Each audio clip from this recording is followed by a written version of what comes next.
The Jimmy Butler saga in Miami is over, and the return looks like PJ Tucker, Kyle Anderson, Andrew Wiggins, and a protected first from Golden State. Tucker and Anderson, I'm not really, intrigued by. Anderson, he is a good defensive player and he can play make a little bit for a forward, but he was getting 15 minutes a night for Golden State. And I think that's largely for good reason. So that's kind of whatever. Mainly just salary reasons. But for Wiggins, things start getting a little bit more interesting there. For one, this is kind of an interesting fact. Wiggins is averaging 17 points a game. So too is Jimmy Butler. They're also averaging basically identical turnovers, but Butler has double the assists. So that kind of, works in Butler's favor. What also works in Butler's favor is that he's shooting 64% true shooting. Wiggins is shooting 57%. So Wiggins is shooting basically dead average in efficiency overall. Butler is shooting very efficiently. They are also, I would say, pretty similar levels of defenders. Butler provides a little bit more physicality. I think Wiggins provides a little bit more versatility, though. I think Butler is going to match up with like muscle to the offensive players. So like he could be, guarding a power forward that's backing him down and he would be just fine. But I think Wiggins, I think he's just overall a more switchable defender because he's far more athletic than Butler. And another thing I like from Wiggins is that he can actually shoot the three. Butler was making a half of a three a night, and Wiggins is shooting 2.5 or 2.2 rather. So that's pretty different. Wiggins can actually space the floor, so I'm not going to act like Wiggins is the better player because I do think Butler is, indeed the better player. I think basically everybody would tell you that. But I do think there's some allure to Wiggins over Butler, just strictly as a player, because they're not, the same. So Wiggins is going to provide some value in different ways than Butler was. And, that's not even getting into the fact that Butler, wasn't going to play for Miami more than likely, as that just turned into a very toxic relationship. So just strictly at the player level, I think Wiggins supplies some value. And in addition to that, Wiggins is 5 years younger. So that has, some real value as well. Wiggins can be a part of your future. Butler, he's really slowing down, it seems. He is having his worst year in about 11 years. So, that's pretty worrisome. He's still, again, I'm not going to act like he's bad, but he's still, able to finish at the rim. But who knows how long that's going to last at the level it is. Because Butler has never been the most athletic, but he's always been, quick enough and fast enough and what have you.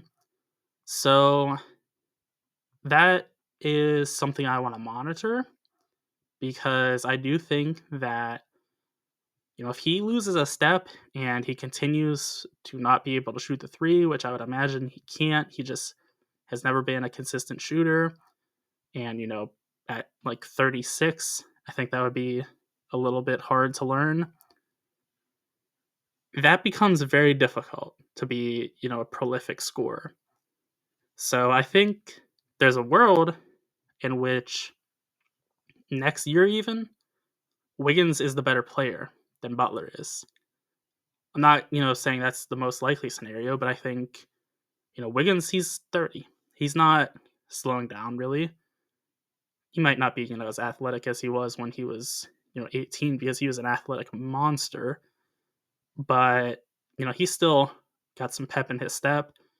Butler, though, it's a year by year basis for sure. So I think getting off of Butler is a very reasonable thing just based on what he is right now and what he could be, not even, factoring in the relationship dynamic. And what's so, tantalizing about this move for the Heat is that they get that protected first round pick from Golden State.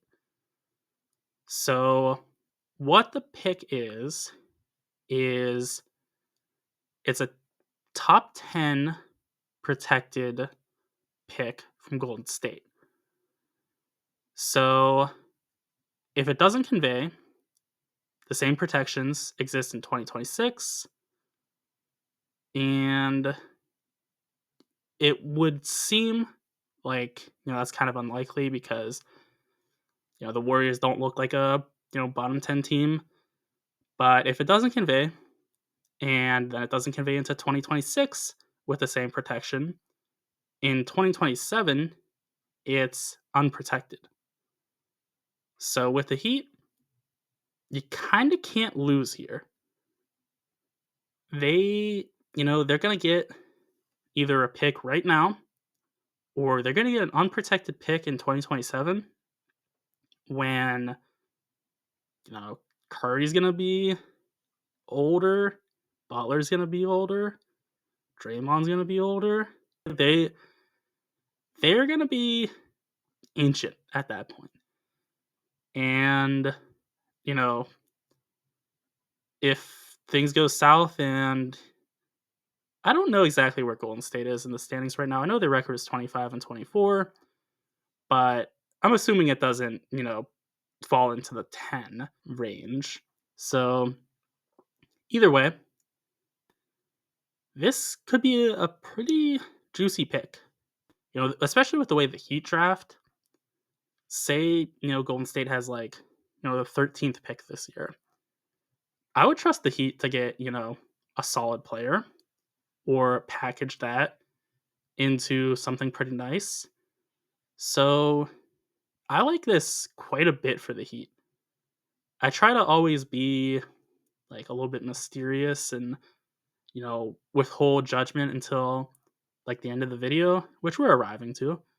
But I can't really like keep myself from just being like, Pat Riley did his thing here. Like this is a good move for the Heat. Again, Butler probably played his last game with the Heat regardless of, the trade. I wouldn't have given him an extension. And that's the Warriors' problem at that point. And they did give him the extension. So, just not giving him $60.5 million contract per year, that's a win for the Heat as far as I'm concerned. Let alone, getting Andrew Wiggins, who at a minimum is a solid, contributor for you, or somebody you could, trade. You're not going to get a first for Wiggins, I don't think, at this point. Yeah, I'd say pretty confidently you're not going to. But, I bet there's a team that would be like, we can give you a second and, this contract, and, that's reasonable, or, maybe multiple seconds. I don't know. The trade market is all out of whack. Every time I feel like I know what a player's value is, there's a move that just is like, nope, you're wrong. That Luka trade caught me lacking.